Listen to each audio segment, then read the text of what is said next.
अस्सलाम वालेकुम। बिस्मिल्लाहिर्रहमानिर्रहीम। मैं लेसन नंबर 2 के साथ आपके सामने हाजिर हूँ।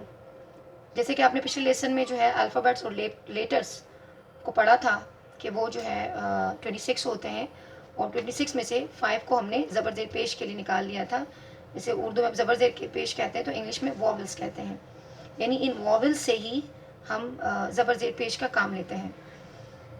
तो 26 में से 25 जब इनको हटा दिया तो हमारे पास 21 बाकी लेटर्स बचे जिनको हम कॉन्सोनेंट कहते हैं। तो सर्कल के अलावा आपको जितने लेटर्स दिख रहे हैं ये तमाम कॉन्सोनेंट हैं। अब कॉन्सोनेंट लेटर्स का इस्तेमाल क्या होता है? देखिए, आप उस वक्त बेहतरीन सीख सकते हैं, अच्छा सीख सकते हैं जब आपके पास क्यों क्या के सोच हो। यानी हम कोई भी काम कर रहे हैं तो उसकी रीज़न क्या है। यानी कोई भी काम करने के लिए अगर रीज़न नहीं है, इट मीन्स कि वो काम, वो चीज़ सीखना बेकार है।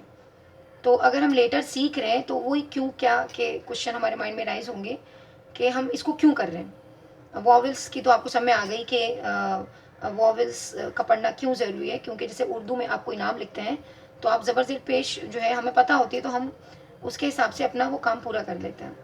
लेकिन इंग्लिश में आपने देखा होगा कि ज़बर ज़ेर पेश का कोई कॉन्सेप्ट नहीं है, तो उसका जो है वो हम वॉवल से पूरा कर लेते हैं। जैसे ए ई आई ओ यू से हम ज़बर ज़ेर पेश का काम लेते हैं। वो कैसे लेते हैं वो अभी प्रैक्टिस करने में आपको बताएंगे। जो बाकी लेटर्स हैं इनका क्या काम है? जैसे ज़बर ज़ेर पेश के अलावा हमारे पास हुरूफ भी होते हैं, अलिफ बा ता सा। अगर मैंने आपसे पहले कहा था कि मैं ये उन लोगों के लिए कर रही हूँ कि जो स्कूल ना गए हों और शौक़ बहुत हो सीखने का। और ये एक ऐसी चीज़ है, मैं आपको बता दूँ कि इम्पॉसिबल तो दुनिया में खैर कोई चीज़ भी नहीं है। तो ये तो एक अदना सी चीज़ है कि ये इंसान क्यों नहीं कर सकता है। इंटरेस्ट होना चाहिए तो इंसान हर चीज़ कर सकता है। तो आपको दिख रहे होंगे कि लेटर्स के साथ मैंने उर्दू के भी हुरूफ जो है उन लेटर्स के ऊपर लिखे हैं। तो ये क्या मामला? ये मामला ये है कि जैसे अलिफ हमारा है, तो अगर हम अलिफ का आवाज़ देखें कि इंग्लिश में ऐसा कौन सा लेटर है जो अलिफ का साउंड देता है। ये प्रैक्टिस मैं क्यों करवा रही हूँ कि क्योंकि जैसे अभी आप अगर इंग्लिश शुरू करते हो तो फर्स्ट ऑफ ऑल आपको अपना सिग्नेचर आना चाहिए। सिग्नेचर में हम अपना नाम लिखते हैं।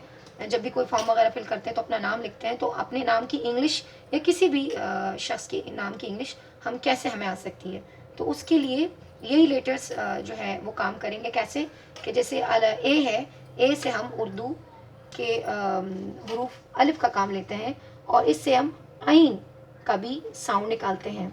देखिए, कुछ चीज़ें आपको या नहीं भी दिख रही होंगी या वो मैंने एक्सप्लेन नहीं भी की होंगी, तो वो जो है आहिस्ता आहिस्ता प्रैक्टिस में वो मैं आपको साथ साथ बताती जाऊँगी। तो अलिफ ए से हम अलिफ का काम लेते हैं, बी से हम बे या बा का काम लेते हैं। मैं बा इसलिए यूज़ कर रही हूँ कि वो लोग, मैंने आपसे कहा था ना कि ये उन लोगों के लिए स्पेशली है, तो सबके लिए जो इससे मुस्तफ़ीद होना चाहें। लेकिन हमारे जो हाफिज़ हजरात या जो मदारिस के जो बच्चे हैं वहाँ पे अक्सर ये होता है कि थोड़ी इंग्लिश से वो बच्चे पीछे रहते हैं, तो उनके लिए ये कोर्स स्पेशली है। तो बा, क्योंकि हो सकता है कि उर्दू के बे को ना जानते हो, तो बा। तो सी से हम काफ का साउंड लेते हैं। अक्सर उमूमन ऑफन हम जैसे काफ का साउंड लेते हैं, लेकिन कुछ ऐसे रूल्स में ये सीन और स्कॉत का साउंड भी देता है। जी से हम गा का साउंड देते हैं। एच से हम हा या हे का साउंड देते हैं।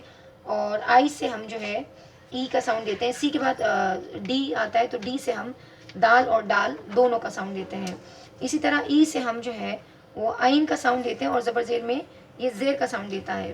फा एफ से हम फे का साउंड देते हैं। जी से हम गा का, एच से हम हे हा का साउंड देते हैं और आई से हम ज़ेर और या का साउंड लेते हैं। इसी तरह जे से हम जीम का साउंड लेते हैं और के से हम काफ का साउंड लेते हैं। एल से हम लाम का साउंड लेते हैं। एम से हम मीम का साउंड लेते हैं। एन से हम नून का साउंड लेते हैं और ओ से हम पेश का साउंड लेते हैं। पी से हम पा का साउंड लेते हैं। क्यू से हम कॉफ का साउंड लेते हैं और आर से हम रे का साउंड लेते हैं। तो इसी तरह हम क्यू हो गया, आर हो गया। आर से आप देख रहे हैं कि आर का साउंड है, रा का साउंड है। तो क्यू पढ़ाते पढ़ाते मैं आपको जैसे अभी आप देखें कि क्यू के क्या रूल्स हैं। एस से हम स्कॉत और सीन का साउंड लेते हैं। टी से हम टा का साउंड लेते हैं। ता भी, ख्वा भी। सही, इस तरह के जो हमारे हुरूफ हैं, ता, ख्वा, टा, ये इस तरह के साउंड के लिए इस्तेमाल होता है टी।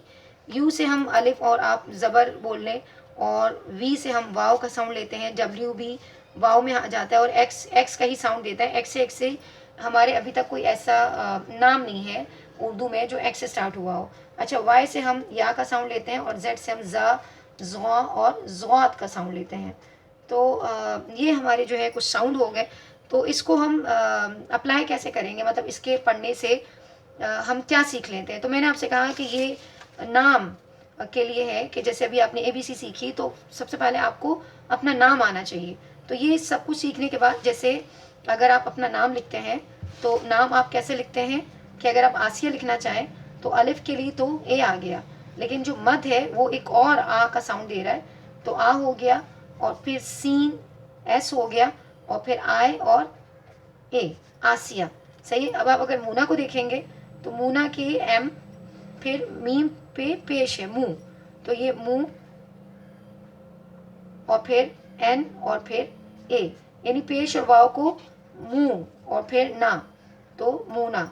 इसी तरह फातिमा को अगर आप देखेंगे तो फातिमा के लिए भी फे के बाद ज़बर अलिफ जो है, फ़ा और अलिफ है, फ़ा, फिर टी, थौ, और फिर ज़ेर आता है, तो ज़ेर को आय से हम कवर करेंगे, और फिर एम मीम के लिए, और फातिमा। सही। इसी तरह आयशा को हम देखते हैं, आयशा को कैसे लिखेंगे। तो ये मतलब फिर ऐसे है कि आप ज़ेर, आय, ई इस तरह कर सकते हैं। जैसे जैसे आप साउंड की प्रैक्टिस करेंगे, इसको मतलब हम आपके जहन में अगर आए कि इसको पढ़ने के बाद हम क्या कर सकते हैं, तो मैंने आपसे कहा कि इससे आप जो है साइन करें, जो आसान आसान नाम शुरू में अपने दोस्तों के, अपने फैमिली मेम्बर्स के नाम लिखें, और उसको लिखने की प्रैक्टिस करें।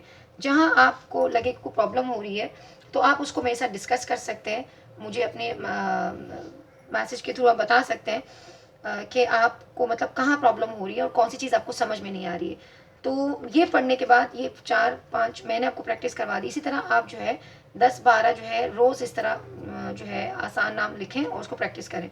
करते करते आप खुद ही आपको अंदाज़ा हो जाएगा कि किस तरह इन अल्फाजों से हम जो है इसको यूज़ कर सकते हैं। तो इंशाल्लाह नेक्स्ट लेसन में मिलेंगे।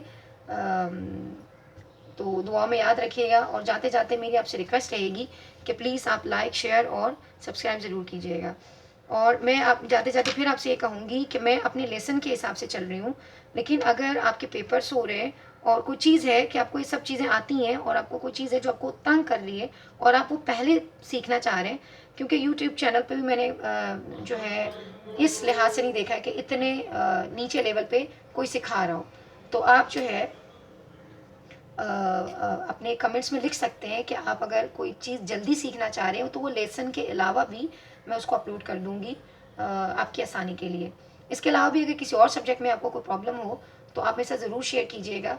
जितने ज़्यादा कमेंट्स होंगे, जितनी ज़्यादा आप लोगों की प्रॉब्लम्स मेरे साथ आएगी, जितना ज़्यादा मुझे पता चलेगा कि आप लोगों को और भी इश्यूज़ हैं, तो इंशाल्लाह वो इश्यूज़ भी मैं आपकी सॉल्व करने की पूरी पूरी कोशिश करूँगी। उम्मीद है कि आपको मेरा ये लेसन पसंद आया होगा। तो वही बात कहूँ कि शेयर टू शेयर, ताकि ये वहाँ तक पहुँच जाए जिन ख़ास ऑडियंस के लिए मैंने ये बनाया है। तो मेरी इस स्ट्रगल में आप भी मेरा साथ दें। इंशाल्लाह लेसन नंबर 3 में मिलेंगे। अल्लाह हाफिज़।